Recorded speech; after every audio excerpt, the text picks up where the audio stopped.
Hello fellow orchid lovers, it's Danielle here with a care collab video on my Cattleya purpurata variety striata. So this particular plant is actually extremely new to my collection. So everything that I'm going to be telling you about the care is not something that's tried and true, it's just research that I've done. There's going to be a lot of people joining this care collab. I will have the channels listed in the description for this video, and many of them have been growing Cattleya purpuratas for a while and have a bunch of experience. So please check out their videos as well if you want to get some advice from someone who has definitely more experience than I do. Like I said, I just got this orchid, I think it's a little over a month ago. I got it from Orchids by the Lake. I have been wanting this variety for a really long time. So when I realized that Yoshi had one of these, I snapped it up. So I actually just unpotted it before this video. It was in a bark mix, that's what it came in. As you know, I grow in water culture, and so I don't use organic media. Typically, I would have liked to have waited until the new growth had started its roots to repot it, but because I was doing this care collab video, I wanted to make sure that I show you the way that I grow my orchids, and having it in bark would not be the way that I grow them. So typically what I do is I pot my Cattleyas in glass beads, and I usually put them in like a quart container, but the root system on this orchid is actually extremely extensive, and so it will not fit in a quart container. So we're going to have to upsize this orchid. I actually had earmarked these particular containers for a different Cattleya, but she's coming first, so she's gonna get the bigger containers first. Now, like I said, typically I just use the glass beads, but it's actually been really hard for me to find like a cost-effective supplier for the glass beads. They're getting actually kind of really expensive. So what I did is I recently purchased some stone that's typically used for succulents, and I'm going to kind of combine the two to pot up this particular orchid. And going forward, I'm going to probably do something along those lines to try to cut the cost of the glass beads. So this particular plant, like I said, it's a Cattleya purpurata. Now these are native to Brazil. So when you're thinking about an orchid's care, you kind of want to think about where they naturally grow. As you can see, this is a seedling. These orchids, this particular orchid, the pseudobulbs, the leaves get much, much bigger than this. So this is not a blooming size. It's still a seedling. So it's going to be a little while before it's actually going to bloom for me. They do get very large pseudobulbs, and they're known for very large flowers, beautiful flowers as well. They do like a lot of light, and actually they can technically take some direct sunlight during the day as long as there's good air movement, according to my research. Currently I have it growing in my Cattleya spot. I'll just pan you over here. So this is my Cattleya area, and this little hole right here, that's where she was, and she was propped up on another container, so she was even closer to the light source. So she gets a lot of really good light. So that's the kind of light level that they do require.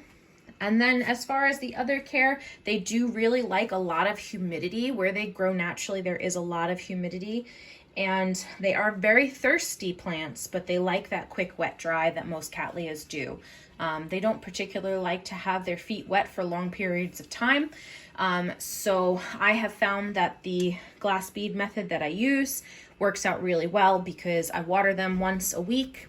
I fill their containers all the way up with water and let it sit like that for about an hour. Then I drain the water off, and there's enough humidity left in the glass beads and in the container to continue to give the orchid moisture for another couple of days, but then it also allows for it to dry out before I water it again. So I found that this particular method really works well for my Cattleyas. They all are doing quite well.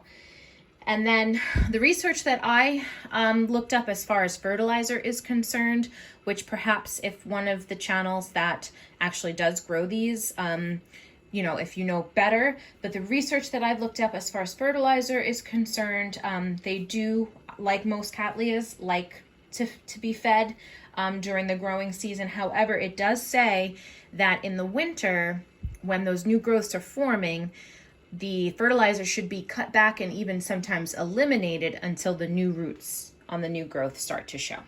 I don't know if that's true. That's what my research has said. Like I said, just got one of these, and this is my first purpurata.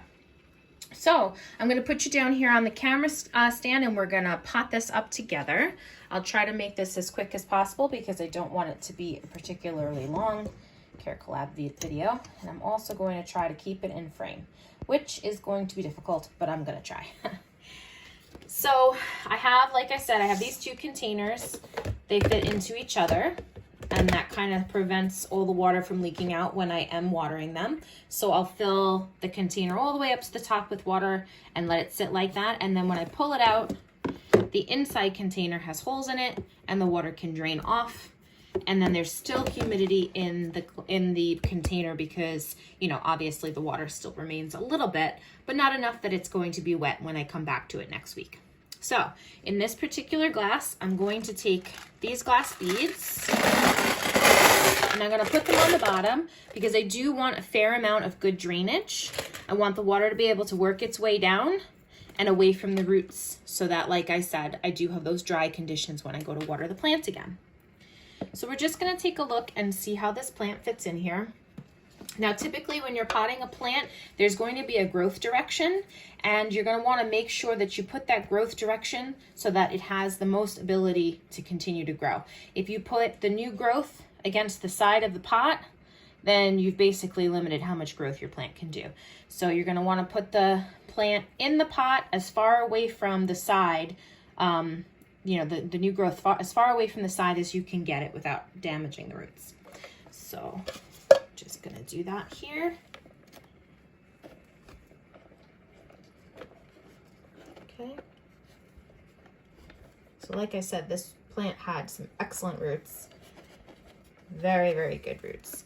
So you see how I did, oh no, you can't. So let me see if I can angle this a little bit without dropping. So, nope. All right, so this is the new growth right here. It's at the top of your frame, and I'm sorry about that, but that's the new growth right there. And I put it as far back into the corner of the container as possible. Let me see if I can just grab the camera. So you see how far back in the container I got it so that the new growth can continue to grow out. Okay, and now I'm just going to start filling the container with some media. Now it is pebbles, so I don't want to hurt the plant, so I'm going to try to put it in as gently as possible. So I'm just going to kind of sprinkle it in there, nice and gently.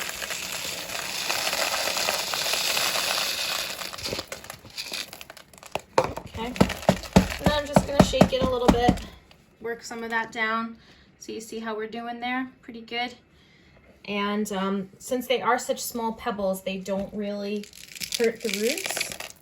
There's not a whole lot of impact as I'm filling this in.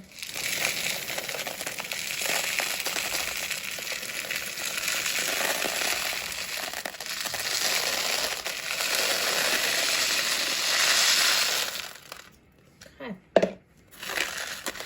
It looks like I'm probably going to need just a little tiny bit more, but I will show you how that looks a little bit closer up. So as you can see, we got the roots down in the media.